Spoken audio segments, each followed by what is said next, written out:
आइए बच्चों, आज अपनी जीएसटी के अमेंडमेंट की सेकंड क्लास है। अपन ने जो फर्स्ट क्लास थी उसके अंदर जो जीएसटी की 5 कंडीशंस होती है उसके अमेंडमेंट देख लिए थे। पहली कंडीशन होती है गुड्स और सर्विस होना चाहिए। सेकंड कंडीशन क्या होती है? सप्लाई होनी चाहिए। सप्लाई कहाँ होनी चाहिए बच्चों? टैक्सेबल टेरिटरी में होनी चाहिए। आपका टर्नओवर 20 लाख, 30 लाख, 10 लाख या 40 लाख से ज़्यादा होना चाहिए और एग्जेम्प्ट नहीं होना चाहिए। और फिर कौन पे करेगा? एफसीएम और क्या? आरसीएम और एक इको। ये वाली बातें हमने पढ़ ली थी। उसके बाद बच्चों हमारा कौन सा चैप्टर आता है? एक आता है वैल्यूशन चैप्टर, है ना। उस पर हम जीएसटी पे करते हैं और फिर हम उसको क्या मिलती है उसकी? आईटीसी। और एक आता है आउटपुट टैक्स, वो कंपोजिशन स्कीम। ठीक है। इधर हमारे कौन कौन से चैप्टर आते हैं? Theoretical chapter. पहला चैप्टर कौन सा आता है बच्चों? Registration, invoice, payment of GST, return और एक time of supply. Inter level पे ये चैप्टर्स आते हैं। तो देखो बच्चों, वैल्यूशन चैप्टर में कोई अमेंडमेंट नहीं है। समझ गए? समझ गए बच्चों? Yes sir. अच्छा। Yes sir.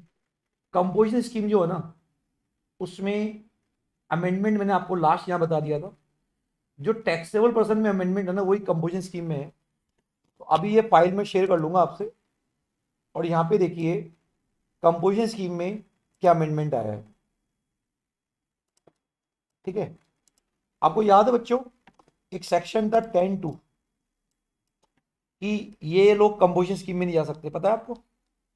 एक तो जो यस सर। इंटरस्टेट सप्लाई कर रहा है गुड्स और सर्विस की। Yes sir. बच्चों यस एक बार सर। आप है ना मेरे साथ मत बोलना, जब जरूरत है तब बोलना। पर्सन जो नॉन टैक्सेबल गुड्स की सप्लाई कर रहा है, एल्कोहलिक लिकर, सीटीपी और एनआरडीपी, जो पर्सन इको के थ्रू गुड्स या सर्विस की सप्लाई कर रहा है, और नोटिफाइड गुड्स का मैन्युफैक्चरर।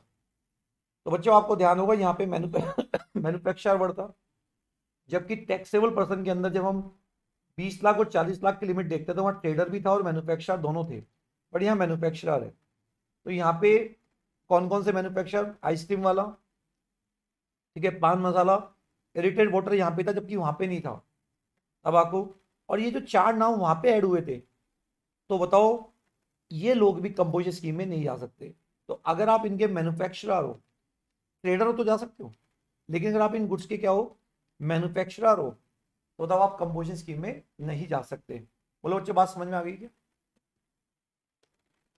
तो टैक्सेबल पर्सन और कंपोजिशन स्कीम में बस 2 डिफरेंस है।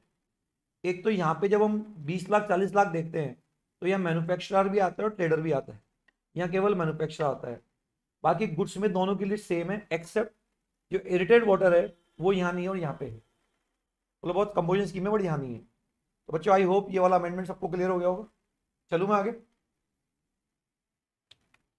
Next yes sir. अमेंडमेंट। हाँ सर। नेक्स्ट अमेंडमेंट फिर अपन आते हैं। तो मैंने आपको कंपोजिशन स्कीम का अमेंडमेंट बता दिया। वैल्यूशन में कोई अमेंडमेंट नहीं है। एक बच्चों आईटीसी चैप्टर का अमेंडमेंट आपको मैं बता रहा हूँ। ठीक है। आईटीसी चैप्टर से पहले एक बार मैं इनवॉइस चैप्टर ले रहा हूँ और फिर मैं आईटीसी चैप्टर पे आ रहा हूँ। देखो फर्स्ट पेज पे मैंने आपको इनवॉइस चैप्टर का अमेंडमेंट दिया है। आपको याद है कि एक सेक्शन होता था 34(1) और 34(2) क्रेडिट नोट, और एक होता था डेबिट नोट। बच्चों जैसे मैंने मान लो किसी को इनवॉइस इशू की, कितने की? 4 लाख की, और मैंने उस पर 48,000 रुपये जीएसटी लगाया। तो मैंने बताओ कितने रुपए ले लिए? 4,48,000 तुमसे ले लिए। बच्चों मैंने गलती से तुमसे 1,12,000 रुपये ज्यादा ले लिए। तो बताइए, जब मैं रिसिपेंट से अगर अपन गलती से पैसा ज्यादा ले लेते हैं, या मान लो रिसिपेंट ने सर्विस ही नहीं ली और आप उसको पैसा रिफंड करते हो, तो बताइए आप रिसिपेंट को क्या इशू करते हो? Credit note. आई होप आपको याद होगा क्रेडिट नोट इशू करते हो बच्चों।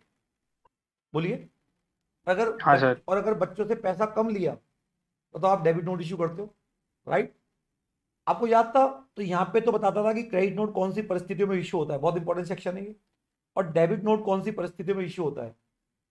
फिर अपन ने बताया था कि जैसे मान लो आपने सेल की, से एग्जांपल आपने सेल की अगस्त 2022 में।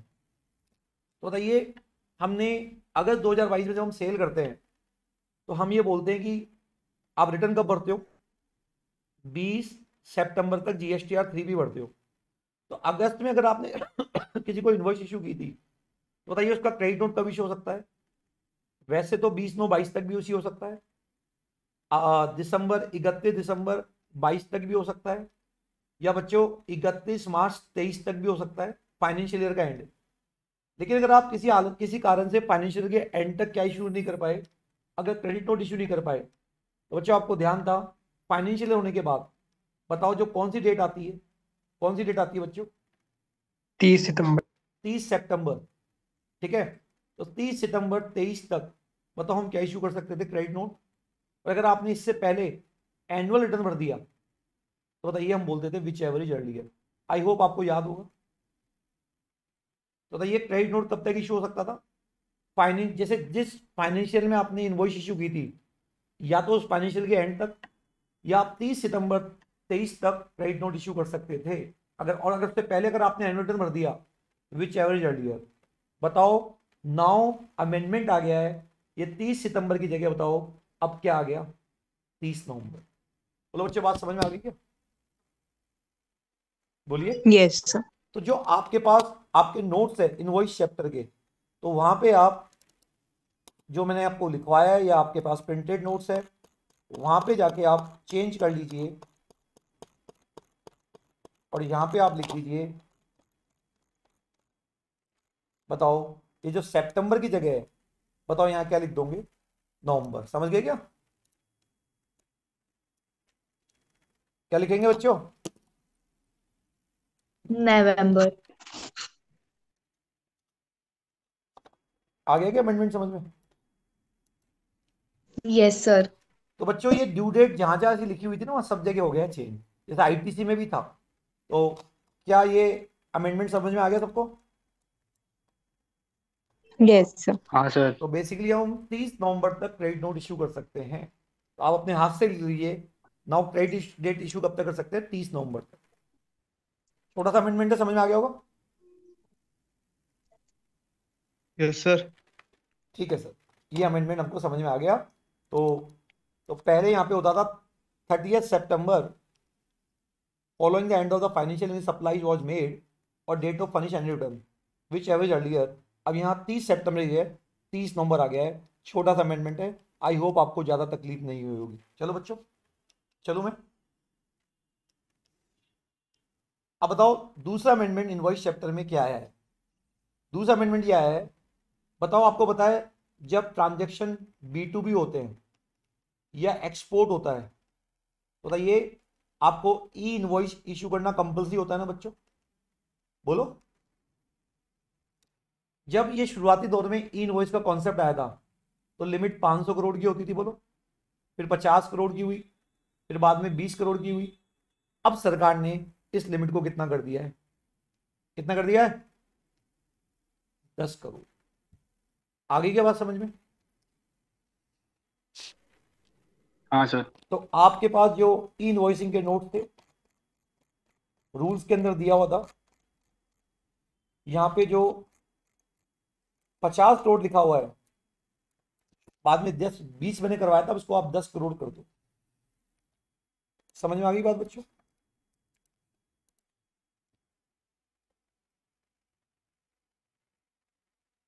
बट क्यूआर कोड में तो बच्चों यस वही नहीं है, क्यूआर कोड में कोई चेंज नहीं है। क्यूआर कोड में तो वो पहले ही वाला ही है जो 500 करोड़ 10 होता करोड़ था, अब भी 500 यहाँ पे है। ई इनवॉइस में हुआ है ये चेंज। आगे की बात समझ में? लिख रहा है यस ये तो। सर। तो बच्चों इनवॉइस चैप्टर का तीसरा जो अमेंडमेंट आया है, जैसे आपको पता है कि कुछ लोग होते हैं जिन पे ई इनवॉइस कॉन्सेप्ट अप्लाई नहीं होता था, बताओ वो नॉर्मल इनवॉइस इशू करते थे। कुछ लोग ऐसे होते हैं जिन पे ई इनवॉइस कॉन्सेप्ट अप्लाई नहीं होता, वो नॉर्मल इनवॉइस इशू करते थे। कौन कौन से लोग थे वो? Banking company, insurance company, goods transport agency, passenger transport service provider, cinema hall वाले, OIDR वाले, गवर्नमेंट डिपार्टमेंट और सेज वाले। बताओ इनका टर्नओवर भले ही ज़्यादा हो, 10 करोड़ से ज़्यादा हो, अब तो 10 करोड़ हो गया ना, 10 करोड़ से ज़्यादा हो, बताइए ये नॉर्मल इनवॉइस इशू करते थे। लेकिन मान लो जो सामने वाला ग्राहक है, अगर वो जिद बहस करने लग गया रिसिपेंट कि तुमको तो इनवॉइस इशू इशू करनी थी, तुमने हमको नॉर्मल इनवॉइस कैसे दे दी, बाद में हमको लफड़ा हो जाएगा, ये हो जाएगा, वो हो जाएगा। तो बताओ नाउ एक छोटा सा एक कंफर्मेशन आया रूल में कि ये जो लोग है ना जिनका टर्नओवर ज्यादा है बट वो लाइबल नहीं है इनवॉइस इशू करने के लिए, उनको इनवॉइस में मेंशन करना पड़ेगा they are exempt from issue invoice, they are exempt from issue invoice. बोलो बात समझ में आ गई? Yes, sir. तो बताइए बहुत बड़े अमेंडमेंट आएंगे बच्चों, या 30 सितंबर की जगह क्या आ गया? बोलो 30 नवंबर आ गया, कर लेंगे? या 20 की जगह क्या आ गया? 10 करोड़। और यहाँ पे जो ये लोग थे जिन पे लॉ अप्लाई नहीं होता, एग्जाम में इंपॉर्टेंट है, पूछ सकता है कौन कौन के लॉ पे नहीं होता, तो बताओ वो अपनी इनवॉइस जब इशू करेंगे नॉर्मल उसमें मेंशन करेंगे कि हम पे ये नियम लागू नहीं होता। बोलो बच्चों बात समझ में आई नहीं आई? Yes Yes. सर। तो आपको क्या इनवॉइस चैप्टर के अमेंडमेंट समझ में आ गए? बोलिए। हाँ सर। Yes sir. और Yes, sir. कंपोजिशन स्कीम के अमेंडमेंट समझ में आ गए? ठीक है, कंपोजिशन स्कीम में कोई बड़ा अमेंडमेंट नहीं है, मतलब ये लोग भी कंपोजिशन स्कीम में नहीं जा सकते। अब बताओ बच्चों जो नेक्स्ट चैप्टर है, एक बच्चों आईटीसी चैप्टर, कौन सा चैप्टर? ITC chapter. बताओ आईटीसी में क्या अमेंडमेंट आया है? बच्चों आपको याद है कि जैसे एक सप्लायर होता था, है ना, वो अपना रिटर्न भरता था किसमें?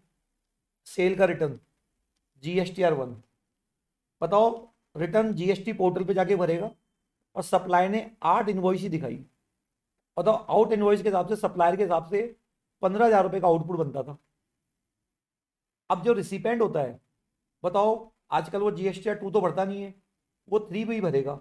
और बच्चों रिसिपेंट के हिसाब से टोटल इनवॉइस कितनी थी?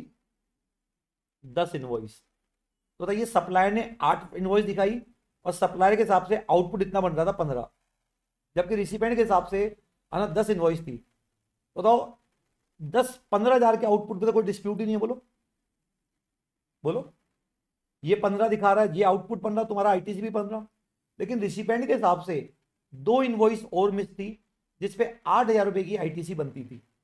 याद है बच्चों? है ना? अब बताओ पुराना लॉ क्या बोलता था? इसके लिए मैंने आपको एक रूल नंबर 364 पढ़ाया था, 364।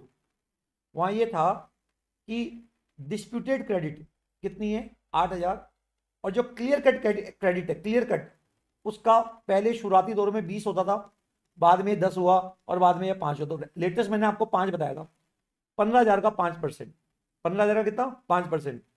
इन दोनों में जो लोअर है ना, भले ही सप्लाई ने रिपोर्ट नहीं की हो, बताओ 15,000 तो जो नॉन डिस्प्यूटेड थी और 750, बताओ इसकी क्रेडिट मिल जाती थी नहीं मिल जाती? जल्दी से बताओ बच्चों, ऑनलाइन बोलिए। हाँ सर। मिल जाती थी। तो 15,750 की मिलती थी ना? बोलो बच्चों।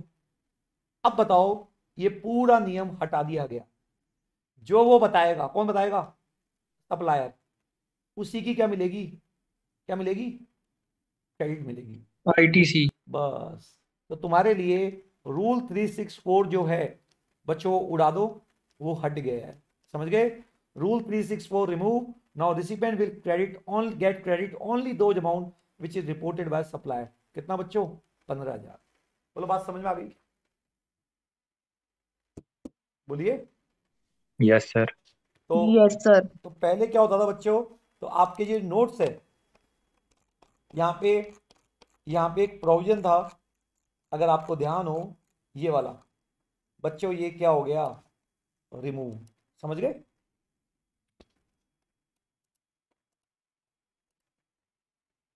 अब तो बताओ क्या होगा? नया फंडा क्या है? जितना सप्लायर शो करेगा उतनी ही तुमको मिलेगी, उससे ज्यादा नहीं मिलेगी। तो पहले तुमको प्रोविजनल बेसिस पे मिल जाती थी, नाउ अब ऐसा नहीं है। अब तो जितना वो बताएगा उतनी मिलेगी। तो ये सब बातें अब क्या हो गई है? यूजलेस हो गई है। समझ गए क्या? बोलो। Yes sir. अब बताओ कितने की Yes, मिलेगी? sir. ओनली 15 की। तो तुम्हारे लिए तो अच्छा हो गया, प्रोविजन कम हो गया। बोलो बच्चों, चलो बच्चों में। हाँ सर।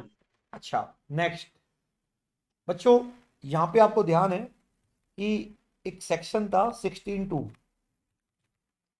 एक सेक्शन था 16(1) और एक सेक्शन था 16(2). उसमें A, B, C, D, first proviso, second proviso, third proviso, और एक 16.3 था और एक 16.4 था, ठीक है। और एक सबसे पहले अपन ने पढ़ा था ऐसे कैपिटल गुड्स इनपुट या इनपुट सर्विस जिनका नाम 17.5 में नहीं आ रहा, ठीक है। और अगर आप सेक्शन 16 की कंडीशन पूरी कर देते हो तो रिसिपेंट को आईटीसी मिल जाती थी। पहली कंडीशन थी कि जिससे माल खरीदा वो भी नॉर्मल रजिस्टर्ड हो, तुम भी नॉर्मल रजिस्टर्ड हो और तुमने बिजनेस के लिए खरीदा है। आपके पास टैक्स इनवॉइस या रूल 36 में बताए गए डॉक्यूमेंट होने चाहिए। आपको गुड्स क्या हो जाना चाहिए, रिसीव हो जाना चाहिए। सप्लायर ने टैक्स पे कर दिया है, रिटर्न भर दिया है जीएसटी या 3B। अगर गुड्स लॉट्स में आते हैं तो जब लास्ट लॉट आया, और ये वाला प्रोविजन 180 दिन वाली बात याद है आपको कि एक सप्लायर को, मतलब जैसे सप्लायर ने माल बेचा किसको, रिसिपेंट को, उधार पे बेचा, अगस्त में माल बेचा 2 लाख रुपए का और आउटपुट लगाया कितना, 20,000 रुपए। तो बताइए अब रिसिपेंट को बताओ 2 लाख उसके लिए क्या हो जाती थी, परचेज, इसकी सेल तो इसकी परचेज, और बताओ इसको 20,000 रुपए की क्या मिल जाती थी, इमीडिएटली आईटीसी मिल जाती थी। याद है आपको बच्चों। और फिर फ्यूचर में अगर रिसिपेंट इसको पेमेंट नहीं करता था, बताओ आईटीसी मिलने का मतलब क्या होता था कि मान लो रिसिपेंट का कोई आउटपुट था 90,000 का, तो बताओ रिसिपेंट 20,000 रुपए की आईटीसी ले लेता था, अगर आपको ध्यान हो तो, ठीक है बच्चों। और अगर फ्यूचर में रिसिपेंट ने 180 डेज में क्या नहीं किया, पेमेंट नहीं किया, तो बताइए जिस महीने 180 दिन खत्म होते थे, तो बताइए रिसिपेंट को वापस से अपना आउटपुट बढ़ाना पड़ेगा। बोलो बच्चों, ध्यान है क्या आपको, बोलिए, यस सर। है ना। तो अपन क्या बोलते थे कि सप्लायर जब रिसिपेंट को माल बेचता था तो जैसे माल बेचा उसने एज सुन एज कंडीशन पूरी की आईटीसी ले ली, लेकिन रिसिपेंट ने अगर 180 डेज में पेमेंट नहीं किया ना, तो रिसिपेंट को अपना जो आउटपुट उसने कम किया था वो वापस बढ़ाना पड़ेगा। अब ये जो ना आउटपुट बढ़ाना पड़ेगा, इस लैंग्वेज को चेंज करके ऐसे कह दिया कि जिसकी आईटीसी ली थी आउटपुट बढ़ाना नहीं पड़ेगा, रिसिपेंट को सरकार को पे करना पड़ेगा। तो आउटपुट बढ़ाना पड़ेगा, पे करना पड़ेगा, पे करना पे पड़ेगा। करना पे पड़ेगा, करना पड़ेगा। मतलब कैश में पे करना पड़ेगा। बस ये माइनर चेंज यहाँ पे आया है। तो बच्चों आई होप अमेंडमेंट समझ में आ गया होगा बच्चों। तो बच्चों earlier the amount equal to ITC avail by recipient shall be added to his output tax liability along with interest. आपको ध्यान होगा यहाँ पे ये लैंग्वेज यूज थी, अगर आप नोट देखेंगे तो यहाँ पे ये लैंग्वेज यूज थी, ये वाली देखो, where recipient of goods fails to pay the supplier an amount toward the value of supply along with tax payable within 180 days from the date of issue invoice, then amount equal to ITC availed by recipient shall be added to his output liability। अब बताओ add होगा या recipient को पे करना पड़ेगा, अरे add होगा पे करना पड़ेगा। पे करना पे पड़ेगा। तो करना यहाँ पे जो पड़ेगा। शैल बी एडेड बैक है ना, हाँ। उसको काट कर क्या लिख दो, रिसिपेंट को पे करना पड़ेगा, ना कि आउटपुट बढ़ाना पड़ेगा। समझ गए बच्चों।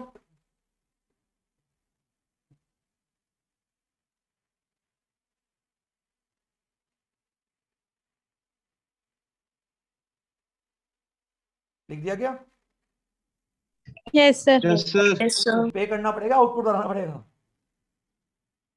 पे करना पड़ेगा। पे करना पड़ेगा तो बच्चों मैंने यहाँ क्या लिख दिया, now recipient will not increase output tax liability, rather he will have to pay ITC amount which ITC taken earlier. बोलो बच्चों, क्या अमेंडमेंट समझ में आ गए। यस। बताइए इनवॉइस चैप्टर में क्या अमेंडमेंट आया। सर वो क्रेडिट नोट इश्यू करने की जो टाइम लिमिट 30 सितंबर होती थी ना, वो 30 नवंबर हो गई। सर वो इनवॉइस की जो B2B ट्रांजेक्शन होते थे वहाँ 20 करोड़ की लिमिट होती थी ना, वो 10 करोड़ हो गई। बच्चों सर ये इनवॉइस के नियम जिन लोगों पे अप्लाई नहीं होते तो उनको अपनी इनवॉइस में लिखना पड़ेगा। सर कंपोजिशन स्कीम के अंदर ना ये 4 लोग नहीं जा सकते, 4 लोगों के मैन्युफैक्चरर नहीं जा सकते। प्लस है ना, जो पहले क्या होता था कि जो जितने की सप्लाई ने आईटीसी रिपोर्ट नहीं, आउटपुट रिपोर्ट नहीं किया, तो भी आपको है ना डिस्प्यूटेड अमाउंट की 5% की आईटीसी मिल जाती थी। नाउ अब आपको उतनी ही मिलेगी जितना सप्लाई ने रिपोर्ट किया है।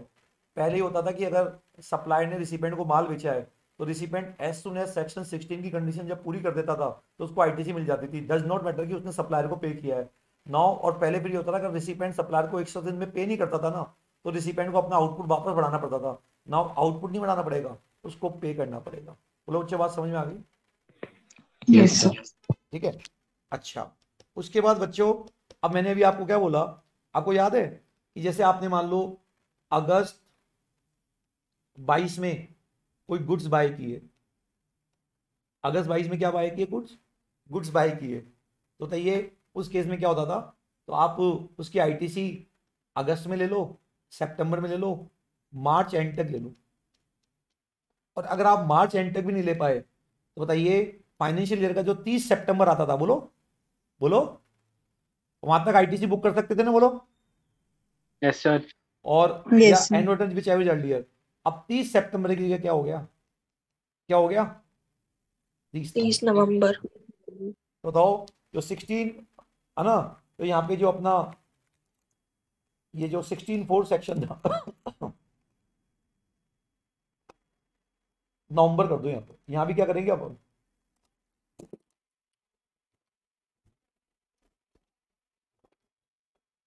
समझ गए बच्चों? Yes, sir. आ गई बात समझ में? हाँ सर। अच्छा सर, आपने अब ये भी बता दिया। अब एक चीज बताओ बच्चों, जो हमारा रिटर्न चैप्टर था, जीएसटी रिटर्न, बताओ करंट सिस्टम क्या है और प्रपोज सिस्टम क्या था? आपको पता सप्लायर होता था, एक कौन होता था, रिसिपेंट। सप्लायर जीएसटी पोर्टल पे बताओ क्या बढ़ता था, GSTR 1, बोलो बच्चों, बोलो। फिर यस सर। ये इसके पास जाता था किस यस रूप सर। में, किस रूप में जाता था, 2A के रूप में, बोलो। GST और फिर ये 2A की मदद से क्या बढ़ता था, GSTR2। ये GSTR क्या बढ़ता है, 2 बढ़ता है, बोलो। 15 ऑफ नेक्स्ट मंथ, बोलो। फिर ये उड़कर यहां जाता था, कहाँ, 1A, बोलो बोलो। Yes, sir. और फिर तो बताओ पहले क्या क्या था, GSTR 1 होता था, फिर GSTR 1 से क्या आ जाएगा, GSTR 2A, फिर बताओ GSTR क्या होता था, है ना, 2 भरा जाता था, फिर वापस उसके पास वो उड़कर 1A के रूप में जाता था। फिर बताओ हम क्या बढ़ते थे, GSTR 3 बढ़ते थे। लेकिन प्रैक्टिकल लाइफ में बताओ, सरकार ने कितनी भी कोशिश कर ली, 2, 1A और 3 एप्लीकेबल हो ही नहीं पाया। अभी क्या सिस्टम है, सप्लायर क्या भरेगा, GSTR कौन सा, बोलो, 1, ये 2A के पास जाएगा इसके पास में, और बताओ ये क्या भरेगा, GSTR 3 भी भरेगा। ये तो सिस्टम है बच्चों, बोलो। तो सरकार की मंशा तो यह थी कि सिस्टम क्या होना चाहिए, ये 1 भरेगा, फिर 2A के रूप में इसके पास जाएगा, उसकी मदद से क्या भरेगा, ये 2 भरेगा, फिर 1A के इसके रूप में जाएगा, फिर ये दोनों GSTR 3 भरेंगे। लेकिन बच्चों क्या जीएसटी आए हुआ 6-7 साल हो गए, क्या अभी तक ऐसा हो पाया? अभी क्या हो रहा है, बस GSTR 1 फोर्स में है, बोलो। फिर ये 2A के रूप में इसके पास जाता है, और ये बताओ GSTR 3 बढ़ता है। तो प्रैक्टिकली GSTR कौन सा, 2, 3 और 1A पॉसिबल ही नहीं हो पाया। सरकार ने बार बार जब ये प्रॉब्लम आ रही है, तो जहां जहां ये सेक्शन थे या प्रोविजंस थे, वहां से ये वर्ड हटा दिए, समझ गए? तो जैसे 38 तो पूरा ही GSTR 2 पे था, अब ये सेक्शन ही हट गया, मतलब अब ये वर्ड आपको यूज ही नहीं करने हैं। आपको तो बस 3 फॉर्म याद रखने हैं, कौन कौन से, 1, 2A और 3B। मेरी बात समझ में आ गई है बच्चों? Yes sir. Yes sir. तो क्या हो गया, नाउ GSTR 3 थी word remove from everywhere, now only GSTR 1, 2A, है ना, GSTR 2A, और कौन सा 3 will be applicable. I hope बात समझ में आ गई, बोलो। Yes, yes sir. सर। अच्छा लास्ट, है ना, तो ये भी हमने बता दिया कि देखो आईटीसी के अमेंडमेंट कौन कौन से बताए। एक तो सर वो रूल नंबर 364 हट गया, 5% वाला चक्कर। एक वो आउटपुट बढ़ाना नहीं पड़ेगा, पे करना पड़ेगा। और एक आईटीसी क्लेम करने की जो डेट होती थी पहले 30 सितंबर होती थी, अब बताओ वो क्या हो गई, 30 नवंबर हो गई। बोलो बात समझ में आ गई? Yes, sir. अच्छा, एक आपको ध्यान है तो, और आपने सर हमको ये वाला भी बता दिया।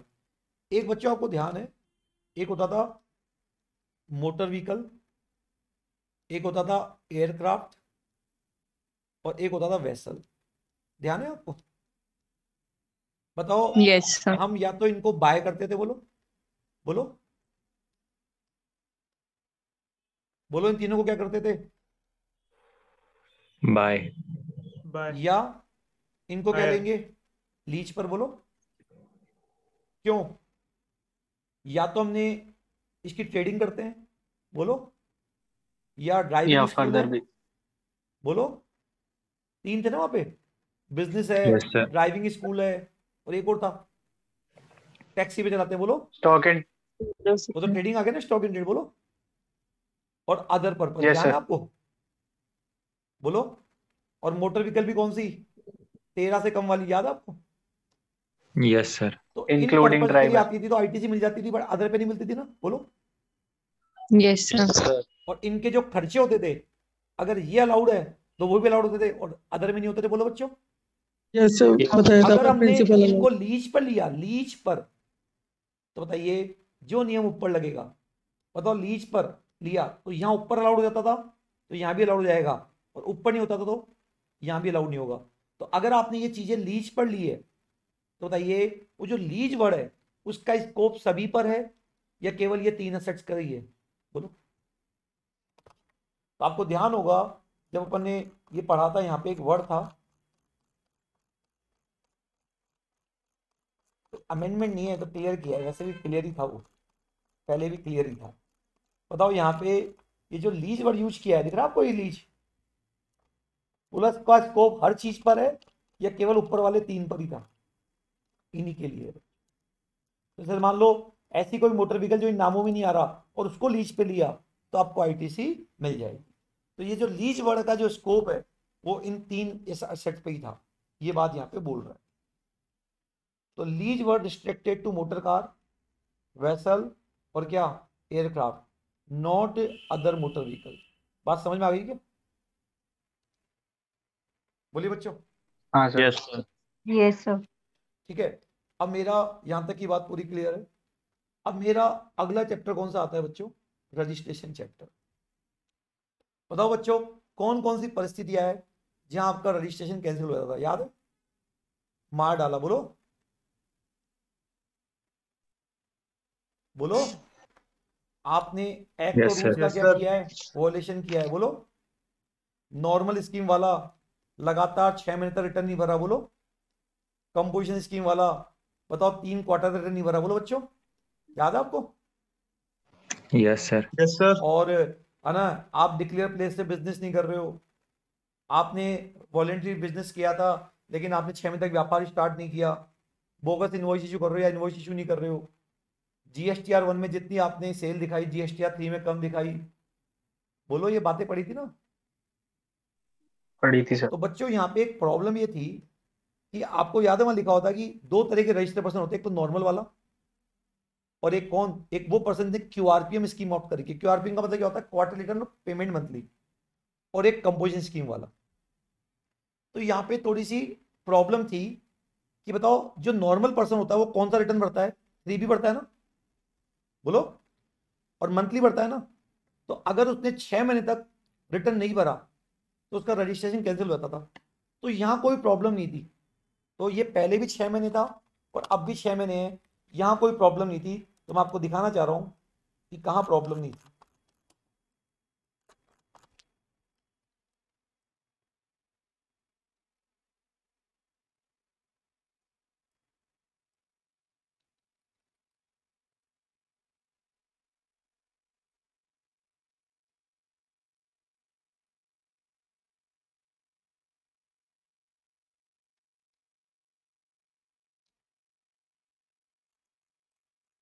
देखो बच्चों, ये जो लैंग्वेज थी ना, कि ये वाला दिख रहा आपको, बोलो। तो इधर तो पहले भी कोई दिक्कत नहीं थी, अभी भी कोई दिक्कत नहीं थी।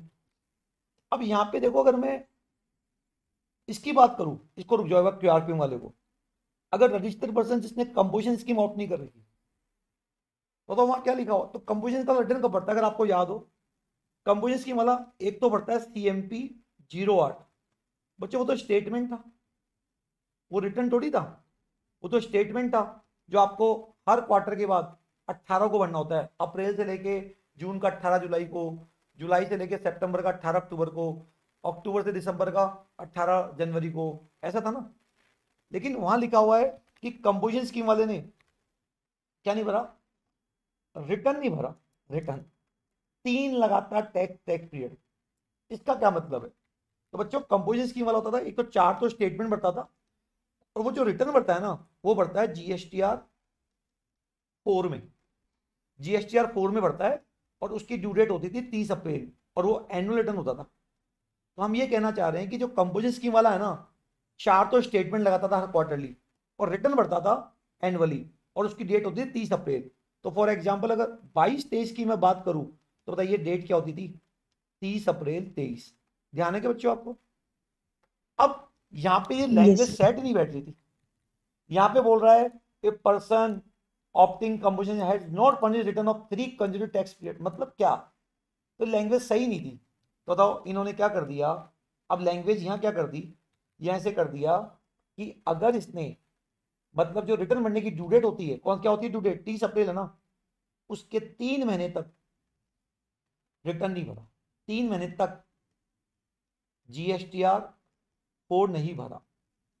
तो 3 महीने क्या होते हैं, 31 जुलाई।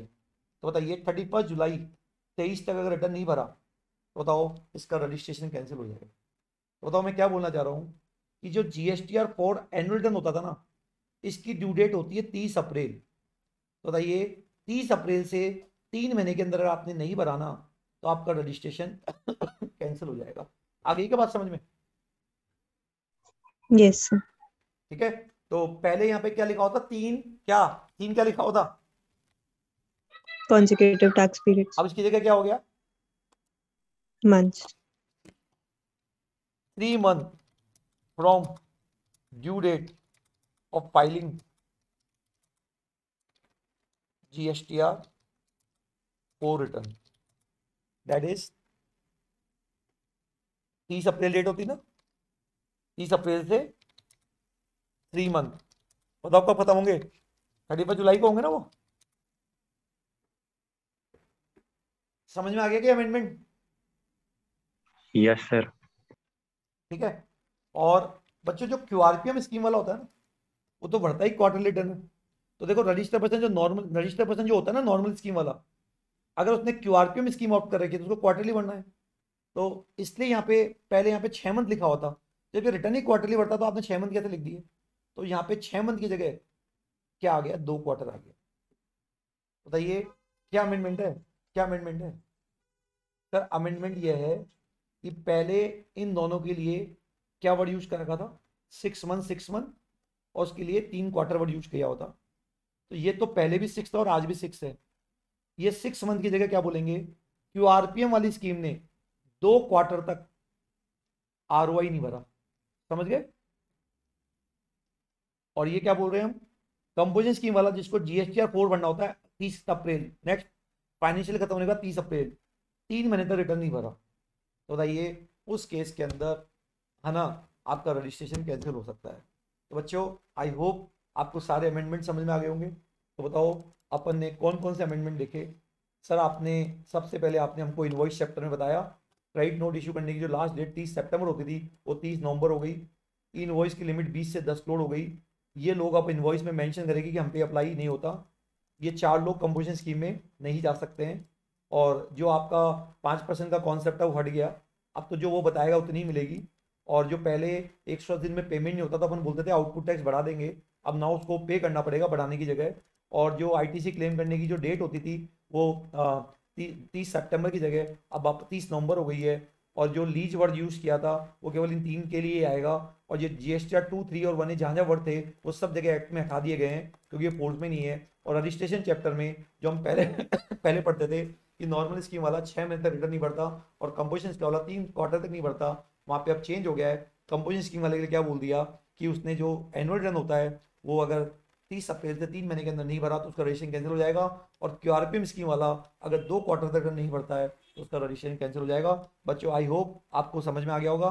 तो मेरी पहले वाली अमेंडमेंट क्लास वो भी अपलोडेड है, दूसरी वाली मैं भी अपलोड कर देता हूँ। अब जीएसटी के अंदर मैंने आपको 90% क्या बता दिए हैं, अमेंडमेंट कंप्लीट बता दिए हैं। अब कोई 1-2 कोई पेमेंट ऑफ जीएसटी का छोटा मोटा अमेंडमेंट होगा, बाकी कोई अमेंडमेंट नहीं है। हाँ ये जरूर है, मैं आपको जहां जहां आप में कमियां थी, एक तो रूल नंबर 42, एक रूल नंबर 43, है ना, जहां जहां आपकी मुझे ऐसा लगता है कि ये पॉइंट्स आपके कमजोर होंगे, वो पॉइंट मैं एक बार आपकी एक्स्ट्रा क्लास लूंगा, वहां आपको रिवाइज कराऊंगा जहां जहां आपको प्रॉब्लम है। बात समझ में आ गई बच्चों? थैंक यू वेरी मच बच्चों। सर आपने Thank जब you, वो sir. एग्जाम्स